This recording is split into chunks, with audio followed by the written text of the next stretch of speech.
One of the many roles served by any ambassador is as a sort of lightning rod for vexation felt by the host country towards the country that sent them. When any conflict, usually known as a diplomatic spat, erupts, there are a number of well-understood gradations. In the event of minor disagreement, the ambassador might receive a huffy note. If the dispute ranks somewhere between a to-do and an outright brouhaha, the ambassador might be formally summoned to the foreign ministry to be harumphed at in person. The severity of the host nation's dudgeon can often be gauged by the quality of biscuits served.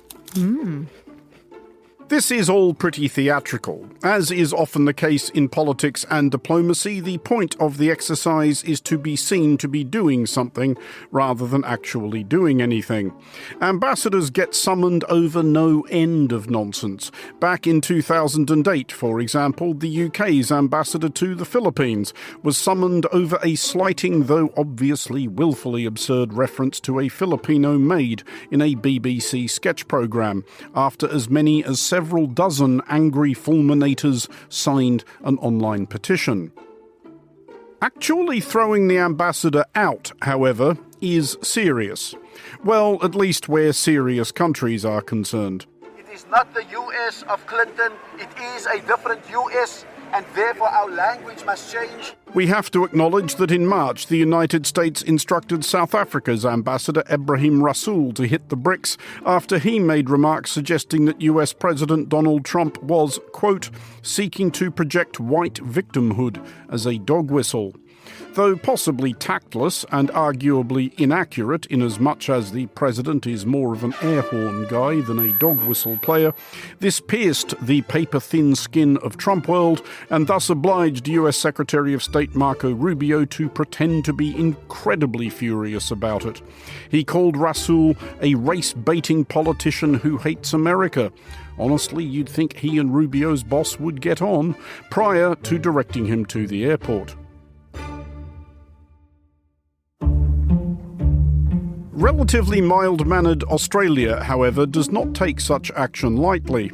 Australia has, in recentish decades, slung out the odd Russian spook masquerading as Deputy Culture Secretary or whatever, but who hasn't, and bounced a couple of chargés d'affaires and one acting Fijian High Commissioner, but at least since World War II has never, until this week, administered the heave-ho to an actual ambassador. The country in question is the Islamic Republic of Iran, whose now former man in Canberra, Ahmad Sadeghi, is presently furling his Ayatollah Khamenei posters. 3 of his colleagues will be departing on the same flight. Australia has also withdrawn its diplomats from Tehran. The Melbourne attack will be investigated as a terrorist incident.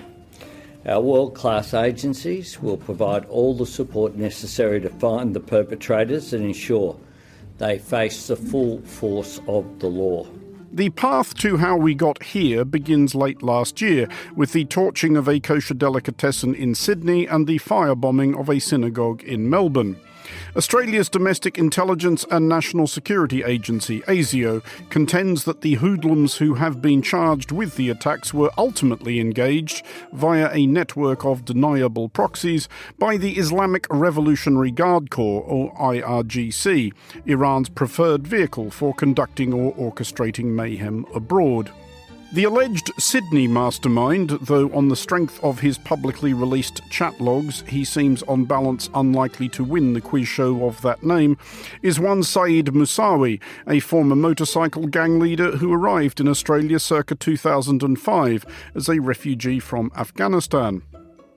On the first attempt, the subsidiary delinquents to whom he allegedly subcontracted the work set fire to the wrong building, a brewery. And it has to be concluded that petty terrorism is not the only thing these geniuses would be unable to organise in such a venue. The question that the reasonable listener may be pondering is, why, in the wide world of sports, would Iran think it worthwhile to pick on 2 such obtuse targets? These two incidences of arson occurred amid widespread protests in Australia against Israel's behaviour in Gaza. In Australia, as elsewhere, there were some among these protests whose motivations were arguably not so much concern for the Palestinian people as delight at the excuse to harass Jewish people or institutions, which is not a bad description of Iran's attitude since the Islamic Republic was established in 1979. Though straightforward anti-Semitic malice is certainly a factor, the Iranian regime believes that pestering, intimidating and terrorizing Jews abroad is, somehow, a means of waging resistance against Israel while also projecting Iran's own strength, and if it undermines social cohesion in the communities of Iran's Western enemies, that's altogether a bonus. If we are to credit the IRGC with a six-dimensional chess analysis, it is maybe plausible that Iran believes that such attacks will empower and entrench Israel's widely and correctly disliked hard right, who insist Jews are safe nowhere but Israel, and that this counterintuitive strategy will ultimately discredit Israel in the eyes of its more liberal Western allies. It is also possible, however, that this paragraph of this explainer has thought this further through than the IRGC ever have. And sadly, such endeavours are not always as pitiful and ridiculous as those called out by Australia this week. To cite only the most appalling example, last year an Argentinian court surprised nobody by ruling that Iran was responsible for the 1994 suicide bombing of the AMIA, a Jewish community centre in Buenos Aires. 85 people were killed. IRGC plots against Jewish targets have been foiled across Europe and Africa. Just last month, Germany summoned Iran's ambassador, seeking explanations after an Afghan national was arrested in Denmark on suspicion of scouting Jewish institutions in Berlin. Prosecutors believe he was working for the IRGC. Germany's Foreign Minister Johann Wadephul said that the case, quote, once again demonstrates that Iran is a threat to Jews all over the world.